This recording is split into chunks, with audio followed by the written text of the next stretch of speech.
दाइजु आउनु है सम्झेर हाटैमा धनै नचौला हजुर के टिपी बसेको होइन हौ काइला कस्तो अप्ठ्यारो बसेको हौ ढुङ्गाले दिउँ लडी झर्छौ अलिक राम्ररी बस तेरि क्या लडी झरोस् भन्दा पनि झर्दिनँ हौ भाउजू अनि यो भाउजू चाहिँ के सिस्नो टिपी हिँडेको हौ मासु खाने बेलामा होइन के को चाहिँ मासु हौ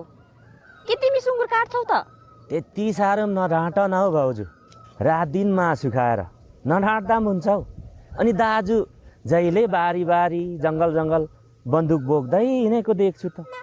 दुम्सी मृगहरू ल्याउँदैन के को ल्याउँछ हौ घरि कानैको छेउबाट गोली गयो भन्छ घरि केप कि खै के पड्केन भन्छ त्यस्ताले ल्याउँछन् मासु